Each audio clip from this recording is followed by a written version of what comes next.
Na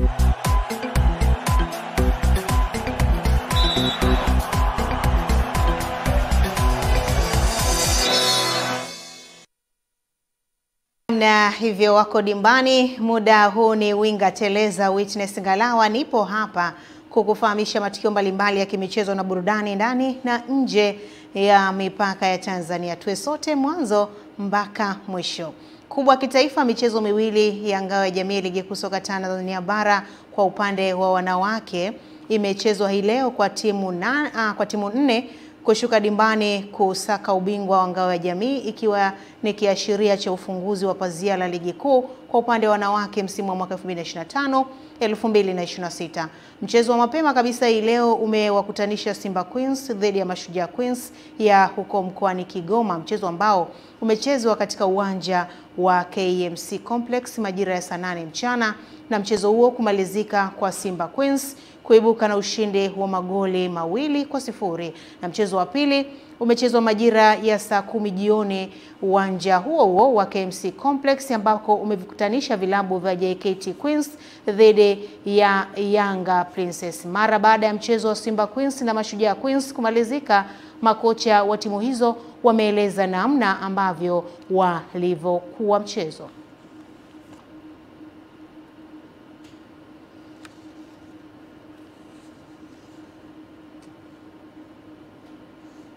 Tunatengeneza timu kwa sababu ya mpinzani. Kwa hiyo Shujaa tunawajua, tushacheza nao friendly match, tushawaona kwenye msimu uliopita. Kwa hiyo ni kitu kizuri kucheza na timu ambayo unaijua. Kwa hiyo tumetengeneza game plan kutokana na according situation ya mpinzani wetu. Tumemuona mpinzani wetu kwenye wide area, defending yake haiko vizuri. Kwa hiyo tukaamua kutengeneza hiyo plan kuweza kushambulia kama ulikuwa unaona tunashambulia kupitia fullback wetu na kuongeza nafasi nyingi pale katika center forward wetu. Tunakuwa na center forward watatu kutokana na hiyo situation.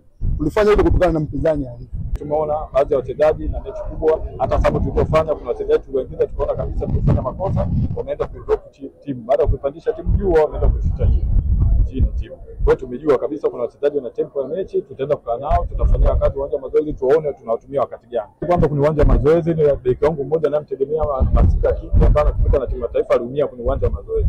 Kwa hiyo tukamlazimisha beki mwingine kuanza kumtrain yule ambaye tulimsajili kwenye ligi daraja ya kwanza.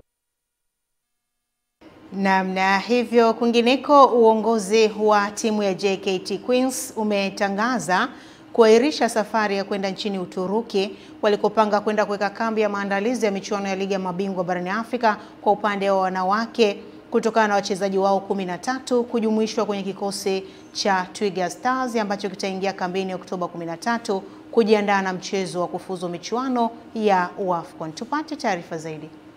Taarifa hiyo kwa umma imetolewa mbele ya waandishi wa habari za michezo na afisa habari wa timu za JKT Masau Kuliga Bwire, ambapo amesema wamepokea barua kutoka shirikisho la soka nchini TFF ya kuwaomba wachezaji wao 13 kujiunga na timu ya taifa ya Tanzania upande wa wanawake Twiga Stars ambayo inajiandaa na michuano ya AFCON, ombi ambalo limeridhiwa na mkuu wa majeshi Jenerali Jacob John Nkunda na kuahirisha safari hiyo kwa maslahi ya taifa. Kwa hiyo safari ambayo ilikuwa ifanyike leo ya JKT Queens kwenda Uturuki kwa ajili ya maandalizi ya mashindano ya ligi ya mabingwa Afrika kule Algeria haitakuwepo.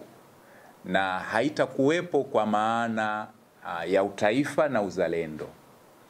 Tumetazama faida kubwa kwa ajili ya kulitumikia taifa. Wachezaji 13 watakapokuwa wameondoka katika timu ya taifa iliyotangazwa wasishiriki kwenye timu ya taifa, linakuwa ni pigo kubwa kwa timu, ni pigo kubwa kwa taifa, na itaonesha hatuna uzalendo, na sisi ndio wazalendo namba 1. Kwa hiyo taifa kwanza. Katika hatua nyingine, Masau Bwire amesema licha ya kambi hiyo kuhairishwa, lakini bado watafanya maandalizi ya kwenda kufanya vizuri kwenye michuano ya klabu bingwa kwa wanawake. Tumetoka kwenye mashindano ya Sekafa huko, kila mmoja alikuwa anajua kwamba JKT Queens ndio wanakuwa mabingwa na walitushangilia kutokana na ubora tulionao. Kwa hiyo tunakwenda huko kwa lengo la kuleta hadhi na heshima ya Sekafa katika mashindano ya ligi ya mabingwa Afrika. Mimi ni Juma Abdurrahmani na hii ni Channel 10. Na michezo yetu Juma Abdurrahmani. Na kutoka Manyara, mashabiki wa timu ya Simba nchini wametakiwa kupinga kununua jezi feki za timu hiyo na kununua jezi halisi ili kuwa sehemu ya wanaochangia maendeleo ya timu yao, kwani kununua jezi zisizo halisi hupoteza mapato ya timu na kukatisha tamaa wawekezaji. Elia Kimani ana undani zaidi. Kauli hiyo imetolewa kwa mashabiki wa timu ya Simba na msemaji wa timu hiyo Ahmed Ali akiwa mjini Babati kwenye ziara ya mpango wa kupinga vikali uuzaji na ununuzi wa jezi feki za timu hiyo na vifaa vingine visivyo halisi, kauli ambayo imeungwa mkono na mwenyekiti wa tawi la wekundu wa Manyara Charles Mtiesa. Mwambie mwenzio, baba, acha kuvaa, acha kununua jezi feki. Dada, acha kununua jezi feki. Kama hauna fedha, ni bora ukaitunza hela yako 15,000, 20,000 mpaka itakapotimia 45,000 uende ukanunue jezi yako. Usikimbilie kwenda kununua jezi feki kwa sababu tu ni bei rahisi. Wewe mwana Simba sio mtu feki. Wewe mwana Simba sio mtu wa kuvaa jezi 10,000. Huko tumeshavuka, huko tumeshahama. Sisi ni watu wa thamani mno, tunatakiwa kuvaa jezi original. Kununua jezi original kwanza ni kujipa hadhi sisi wenyewe kwamba si watu feki, lakini la pili ni kuchangia klabu yetu ya Simba. Kwa hiyo natoa wito na napenda kuhamasisha wapenzi na mashabiki na wanachama wa Simba mlioko Manyara, jamani, tununue jezi original. Kutoka wilayani Babati mkoani Manyara, mimi ni mwana michezo wako Elia Kimani. Kwa mchezo wa pool table ni kuwa Mtanzania Jackson Ng'anyi kutoka The Sniper Pool Club amemfunga Melkizedeki Amadeusi wa Skylight Pool Club kwa frame 18-8, hivyo kutoa ubingwa kwa mchezaji mmoja shindano la kimataifa mchana lililoandaliwa na Mchana Pool Club ya Kilimani, jiji la Nairobi nchini Kenya. Wakizungumza mara baada ya kumalizika kwa mashindano hayo, wameeleza namna walivyokuwa na ushindani, huku wakiweka wazi faida ya kushiriki katika mashindano hayo. Nilimwomba sana Mwenyezi Mungu kutokana na hii game nilikuwa naitaka sana kushinda. Wapinzani wangu ambao nimekutana nao, kuna wachezaji kama Mbele Steven, kuna Yegon, wamenipa competition kwa kweli katika game zao ambao nimekutana nao.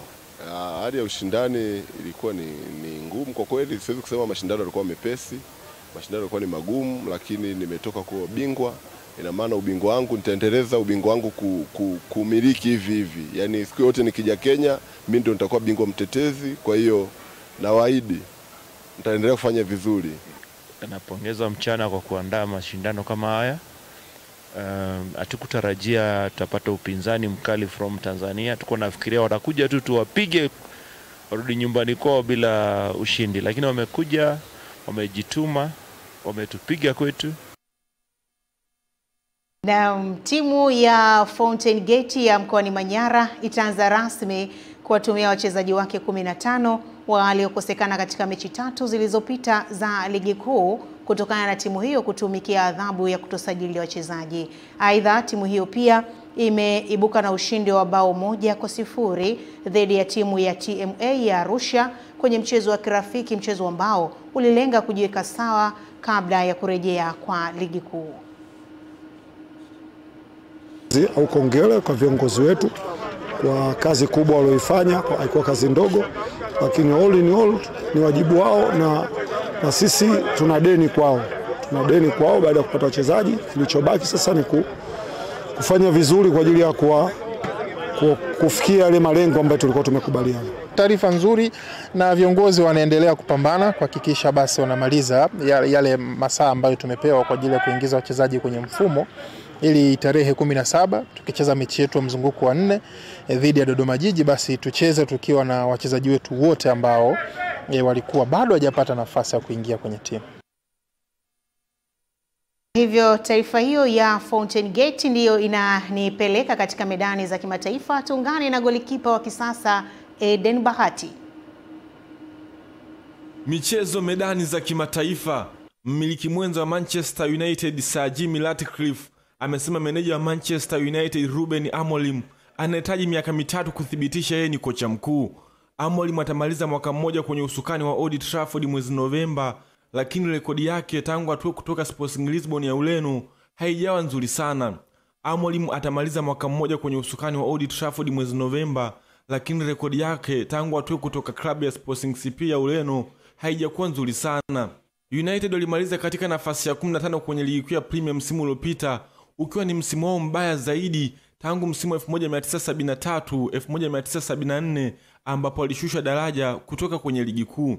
Licha ya uhamisho wa majira ya joto uliogharimu zaidi ya euro milioni 200, tayari wamepoteza mechi 3 kwenye ligi msimu huu na kutupwa nje kwenye kombe la EFL Carabao Cup na Grimsby ya ligi 2.